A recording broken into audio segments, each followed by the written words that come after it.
Le Paris-Brest, c'est un anneau de pâte à choux que l'on a coupé horizontalement pour mettre de la crème pâtissière avant de saupoudrer d'amandes tranchées finement, dans le sens de la longueur, ce qu'on appelle des amandes effilées. Et un peu de sucre en poudre.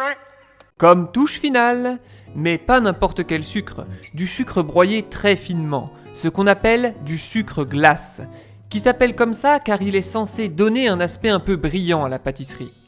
Mais d'où vient cette espèce de donut à la française ? Pour le savoir, il faut remonter à la fin du 19e siècle. À cette époque, le perfectionnement de la science a permis d'inventer les premières usines. Les paysans commencent alors à quitter leur campagne pour essayer de trouver une vie moins dure dans les villes où on embauche pour faire tourner ces mêmes usines. C'est l'exode rural et la naissance de la classe ouvrière.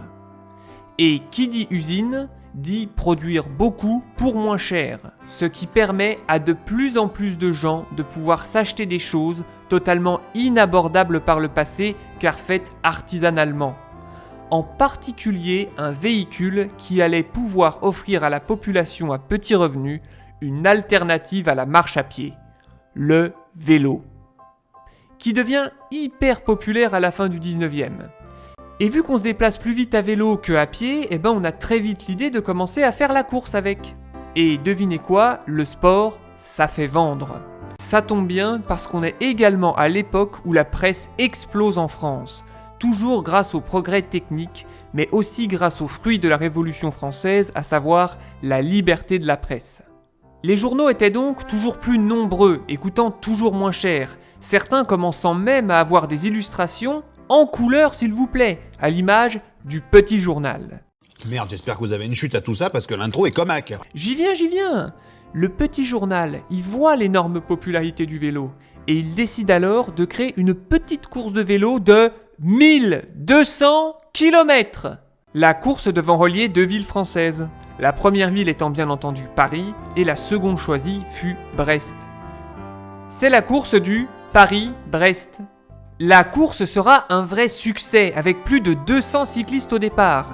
Et il faut bien vous imaginer qu'il n'y avait pas seulement des vélos normaux comme on voit aujourd'hui, mais aussi des tricycles, des tandems, un grand bi et même une voiture Peugeot.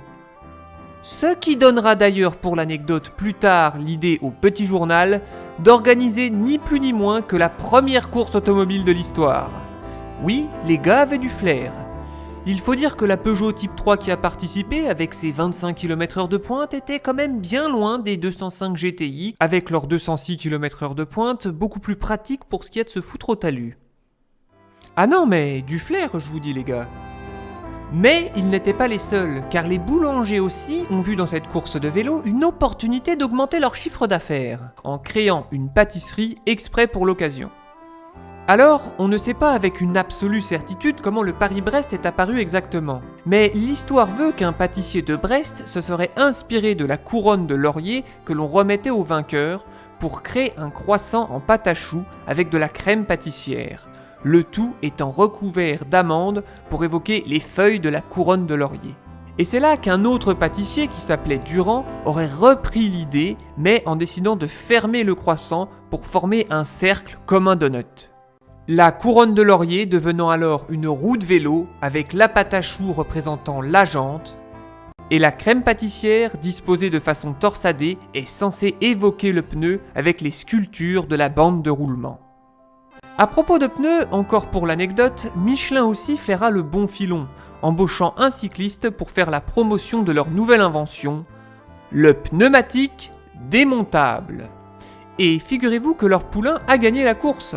Charles Thérault, il aura roulé 1200 bornes sans dormir pendant 71 heures, avec une moyenne de 17 km/h. Il faut le faire, surtout avec les routes de cette époque qui, je vous le rappelle, n'étaient pas encore goudronnées, et en plus de ça, bien sûr, il n'y avait pas de GPS. Aujourd'hui, le Paris-Brest est encore considéré comme un classique de la pâtisserie française, apprécié pour son équilibre entre la texture croquante et sa douceur. Un sondage le classant encore en 15e position des desserts préférés des Français. Et pour clore, voici un petit bonus avec une recette facile de Paris-Brest.